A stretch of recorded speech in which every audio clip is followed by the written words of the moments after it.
Hello guys, today we'll take up the topic of ozonolysis. Ozonolysis is a very important reaction in organic chemistry and it is often employed to find out the position of multiple bond in unsaturated compounds, and it comes in two variants. One is the reductive ozonolysis and the other variant is oxidative ozonolysis. Today in this session, we'll take up the reductive ozonolysis, and in the next session, we'll take up the oxidative ozonolysis. So without further ado, let's start the reductive ozonolysis.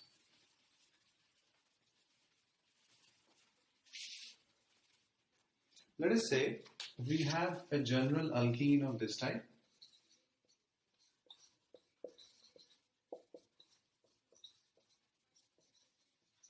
Where these groups R1, R2, R3 and R4, they could represent either the hydrogen atoms, that is R1, R2, R3, R4. These could either be hydrogen atoms or alkyl groups.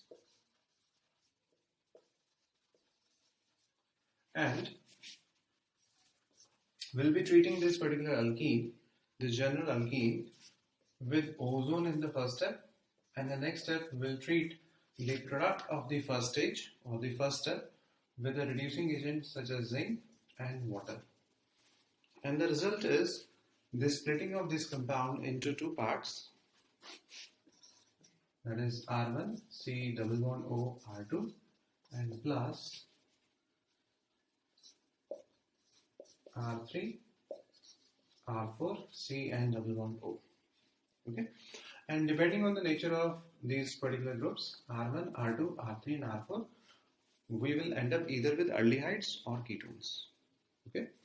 So if all of these groups, that is R1, R2, R3 and R4, these are alkyl groups, then both of these molecules would be ketones. And on the other hand, if at least one of these R1 or R2 or R3 or R4 is hydrogen, then you will get at least one aldehyde. Okay. So now let us head to the mechanism of this reaction, that how exactly this reaction goes on.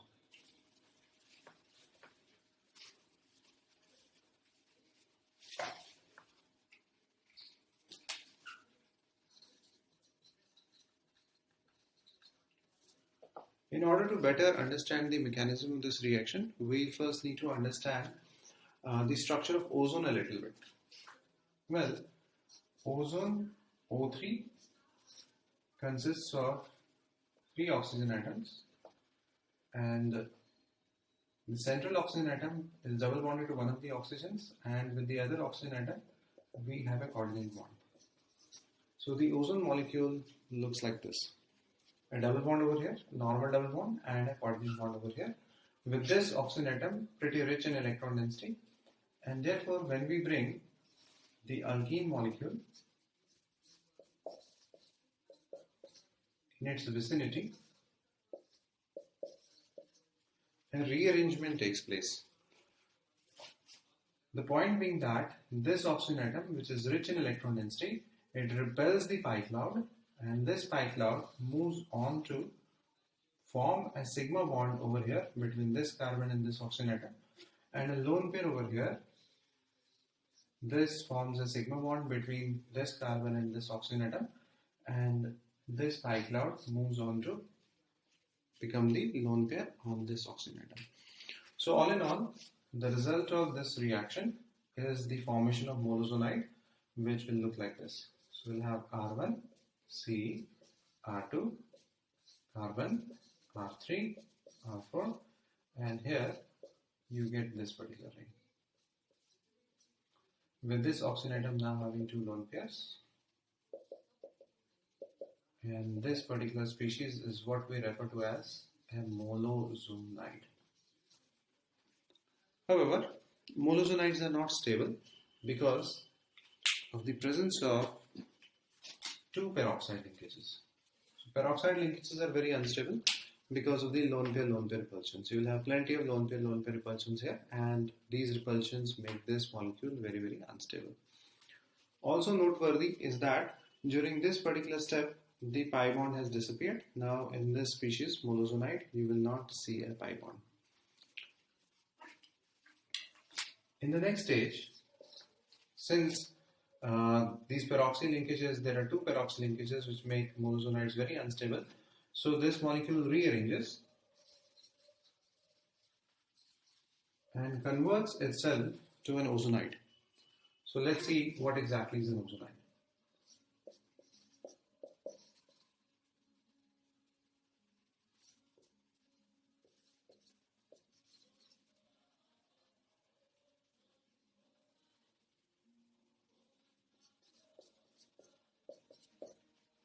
So this particular species is referred to as an ozonide.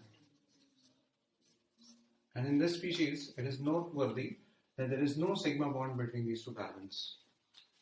So all in all, the whole process of attack of an ozone molecule on alkene has first resulted in disappearance of pi bond. So there is no pi bond in alkene when it converts to a molozonide.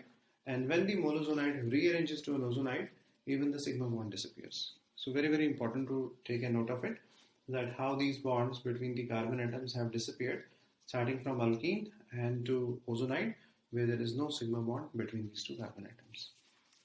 Now after this stage, we'll go to the next one, where we introduce a reducing agent.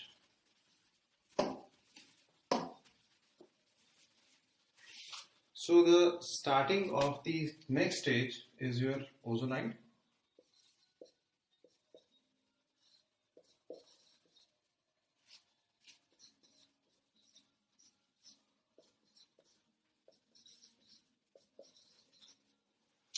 Now, it is a very well-known fact that zinc is a good reducing agent. So zinc has a tendency to donate electrons, and it basically induces this oxygen atom to come out of this molecule and join with it and form zinc oxide. So zinc has a tendency to donate electrons, and it will induce this oxygen atom to come out. And therefore, once again, we'll see a rearrangement, and which is also facilitated by the fact that peroxy bonds are not very stable. Alright, so a rearrangement takes place in this fashion over here in this molecule. So you have this sigma bond converting to a pi bond here, and this density moving over here, and this density moving over here. So this oxygen is essentially coming out as oxygen atom, and which is quickly mopped up by zinc. So the zinc atom quickly mops up the oxygen atom over here and forms zinc oxide. So we obtain zinc oxide over here, and the result of this particular reaction is two molecules of aldehyde or ketone, depending on the nature of R1 and R2, and also R3 and R4. So as previously mentioned, if at least one of these R1 or R2 is hydrogen atom, and same case over here, if at least one of these is hydrogen atom, you will have an aldehyde, or else you will have both of these molecules as ketones. So after this, now let us understand why this reaction is very important and how does it help us determine the position of double bonds. So let us say in a particular reaction we obtain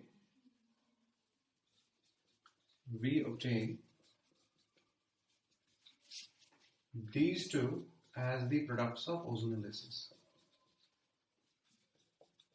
So let's say these two molecules are the result of ozonolysis of some alkene, and you are asked, find out the alkene on which ozonolysis was done and these products were obtained. Well, all you need to do is simply remove these oxygen atoms and combine the rest of the molecule, and you will be able to get this particular alkene.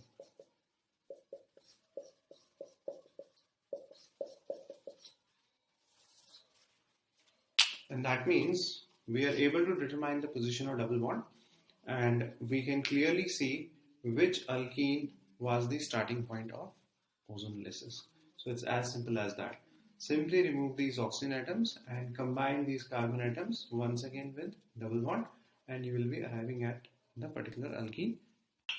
Guys, with this we'll wind up the session of reductive ozonolysis, with the point being we have found out how to determine the position of double bond. So this is nothing but 2-methyl but2ene, and quite clearly the position of double bond is indicated. So this is the position of double bond, and that was the primary objective of ozonolysis. In case of any questions or queries, please feel free to post. See you guys.